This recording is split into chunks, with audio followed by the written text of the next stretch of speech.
అందరూ బాగుండాలని కోరుకుందాం.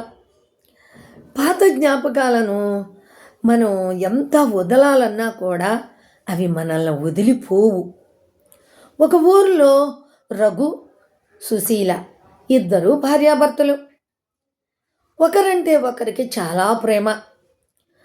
అలా అంత అన్యోన్యంగా ఉండేవాళ్ళు.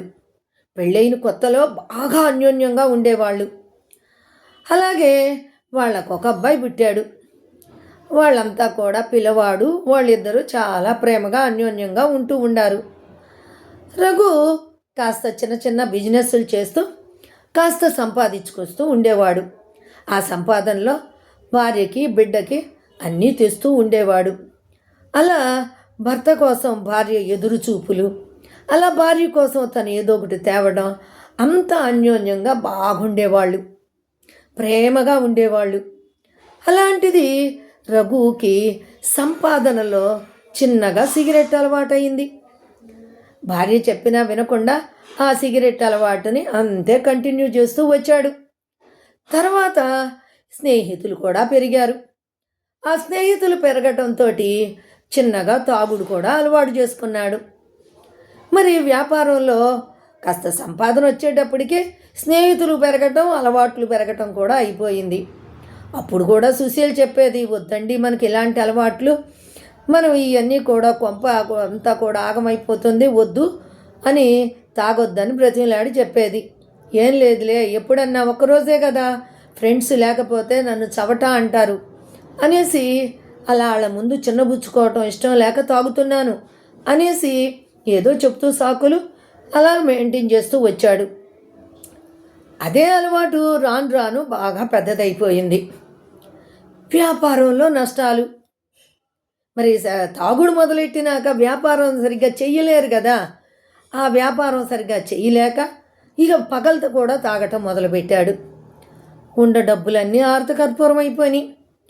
ఆ స్నేహితులతోటే అన్నీ ఇలాంటివన్నీ కూడా వదిలించేసుకున్నాడు.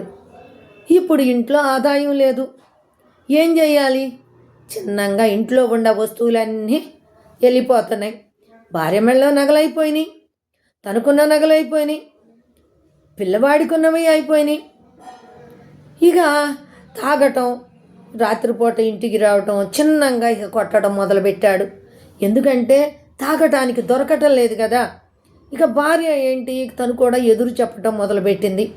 నువ్వు ఇలా చేస్తే నేనుండను, నువ్వు ఇలా చేస్తున్నావు అలా చేస్తున్నావు అనేటప్పటికీ అదేమో మంచిగా మాట్లాడినా కూడా తనకి చెడుగా అనిపించి ఆ వ్యసనంలో కొట్టడం మొదలుపెట్టాడు. అంత అన్యోన్యంగా ఉండేటటువంటి వాళ్ళు చివరకు కొట్లాట దాకా వచ్చేసింది ఈ వ్యసనంతో. పిల్లవాడేమో బిక్కుబిక్కుమంటూ కూర్చునేవాడు. ఇలా చాలా హింసించటం, చివరికి ఉన్నవన్నీ లాక్కుపోయి మరి అమ్ముకుని తాగి రావడం. అలా ఇంట్లో వస్తువులన్నీ కూడా, ఫ్యాను, మరి ఇంట్లో ఉన్న రెఫ్రిజిరేటర్, ఇవన్నీ కూడా అమ్ముకున్నాడు. చివరికి ఉన్నటువంటి ఇంట్లో ఉండే పాత్రలను కూడా అమ్ముకోవటం మొదలుపెట్టాడు. ఇత్తడి సామాన్లు ఉంటాయి కదా, అవి కూడా అమ్మేశాడు. ఇక తినటానికి కూడా కష్టం అవుతుంది ఇంట్లో. మరి ఏం తెచ్చి వండి పెడుతుంది? ఆ అమ్మాయి ఏం చేసేది కాదు, ఇంట్లో ఉండే ఆవిడ. తన సంపాదన లేదు, దానికి తోడు ఈ తాగుడు అలవాటు. ఏం చెయ్యాలో అర్థం కావట్లా. ఆఖరికి పుస్తీలు కూడా తీసుకెళ్ళి అమ్మేసుకున్నాడు. ఇక ఏం చేయటానికి పాలు బాటిల్లా ఈవిడికి. ఎంత చెప్పినా వింటల్లా, పైగా తనే వచ్చి కొట్టడం మొదలు పెడుతున్నాడు. అయితే ఇదంతా 10 మందికి తెలిస్తే బాగోదని ఇంట్లోనే తను బాధపడుతూ అలాగే ఉండేది. పిల్లవాడు కూడా అది చూస్తూ బాధపడుతూ ఉండేవాడు.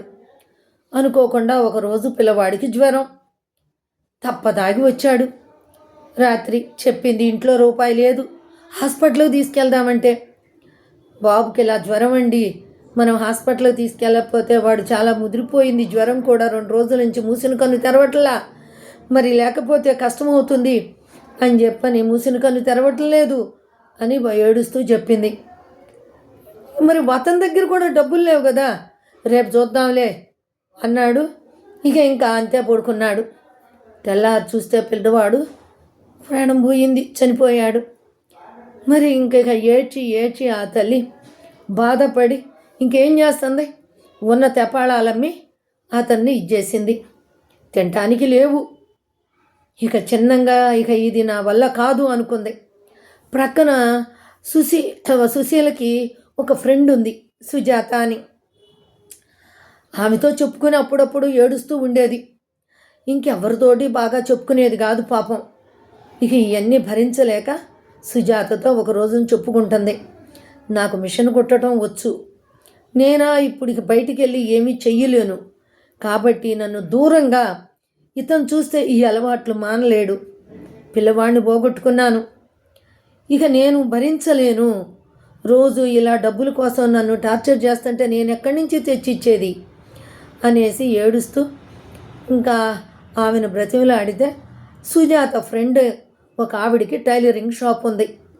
ఆ షాపులో ఈ సుశీలను తీసుకెళ్ళి ఆమెకి ఫోన్ చేసి చెప్పి అక్కడ పెట్టొచ్చింది. కొంచెం దూరమే అది. ఇక అక్కడే షాపులో ఉంటూ ఆ మిషన్ కుట్టి వాళ్ళు ఇచ్చిన 200 300 తీసుకొని అక్కడే ఉండటం మొదలుపెట్టింది. ఇలా ఒక నెల రోజులు అయ్యేటప్పటికి ఇతనికి ఇంకేముంది, ఇంటికి వస్తే భార్య లేదు. చుట్టుపక్కల వాళ్ళని అడిగారు, ఎవరూ చెప్పలేదు, మాకు తెలియదంటే మాకు తెలియదు అన్నారు. అత్తవారింట్లో వాకప్ చేశాడు, వాళ్ళు ఇక్కడికి రాలేదని చెప్పని అన్నారు. ఇక తనకి ఇక భయం వేసింది, ఇదేదో చేసుకుంది, ఇక లేదు అనేది నమ్మకానికి వచ్చాడు. నేను చాలా హింసించాను అని బాధపడసాగాడు. కానీ తాగడానికి డబ్బులు లేవు. ఇంక ఫ్రెండ్స్ ఎంతకాలం అని చెప్పని వాళ్ళు తాగబోస్తారు. ఇక ఇప్పుడు ఇతని దగ్గర డబ్బులు లేవు కదా, వాళ్ళు చాటుముఖం వేశారు. ఇతనికి ఇప్పుడు గుంజుతాంది, తాగాలి, గుంజుతాంది. ఇంట్లోన వస్తువులు కూడా లేవు అమ్మటానికి, అన్నీ అమ్మేశారు. తినటానికి కూడా ఇబ్బంది అయిపోయింది. ఏమి తిని ఉంటాడు? ఇక అడుక్కోవటానిక మనసు ఒప్పదు. ఇక ఏం చెయ్యలేక అలాగే ఆ నెల రోజులు అడు తిరిగి అన్నీ పోగొట్టుకొని చివరికి పిచ్చివాడిలాగా అయ్యి ఇక ఉరేసుకొని చచ్చిపోతాడు. ఇక అప్పుడు మరి సుజాతే సుశీలకు ఫోన్ చేసి చెప్తుంది, ఇలా జరిగింది అని. ఇంకా గబగబా వస్తుంది పాపం. తన దగ్గర ఉన్నటువంటి డబ్బులతోటి తనని కార్యక్రమాలన్నీ పూర్తి చేసి మళ్ళా తిరిగి ఆ షాప్కే వెళ్ళిపోతుంది. అలా వాళ్ళు ఇచ్చిన డబ్బులతోటి ఇంకొక నెల పనిచేసి చిన్న మిషన్ కొనుక్కొని ఒక చిన్న రేకుల షెడ్డు ఇల్లు తీసుకొని అందులోనే ఉంటూ మిషన్ కుట్టుకుంటూ వచ్చిన డబ్బులను ఆదాయం చేసుకుంటూ అలా ఉండసాగింది. ఒక ఎంత ఉన్నా కూడా తను మరి ఈ జ్ఞాపకాలన్నీ మర్చిపోలేదు కదా. ఒక స్థాయికి వచ్చింది. తన రెక్కల కష్టంతోటే తను పనిచేసి సంపాదించిన డబ్బులతోటే చిన్నగా ఒక ఇల్లు, తనకంటూ ఒక చుట్టూ తనకంటూ ఒక ప్రెస్టేజ్ని, ఒక గౌరవాన్ని ఏర్పరచుకుంది. ఎంత గౌరవంగా ఉన్నా, ఎంత బాగా ఉన్నా కూడా మరి పాత జ్ఞాపకాలను మర్చిపోలేరు కదా. వాటిని ఎంత పాతి పెడదామన్నా కూడా పాడవవు. అలాగే కాల్చి బూడిద చేద్దామన్నా కూడా అవి కాలవు. రూపముందా, రూపురేఖలు మార్చుదామంటే వాటికి ఆలోచనలకు రూపం ఉంటుందా? అందుకని అవి రూపురేఖలు కూడా మారవు. అంతే ఆ ఆలోచనలన్నీ కూడా అంతే. మనం బ్రతికున్నంత కాలము మన చుట్టూ తిరుగుతూనే ఉంటాయి. అప్పుడప్పుడు ఇవన్నీ తలుచుకొని సుజాత బాధపడుతూ మళ్ళా తన జీవన మార్గంలోకి తను వచ్చేస్తూ ఉండేది. చూసారా, మరి చెడు వ్యసనాల వల్ల సంసారాలు ఆగమవటమే కాకుండా అది జరిగిపోయినా కూడా బ్రతికుండ వాళ్ళని అలా చుట్టూ తిరుగుతూ ఆ జ్ఞాపకాలు మనిషిని ఎంత హింసిస్తూ ఉంటాయో.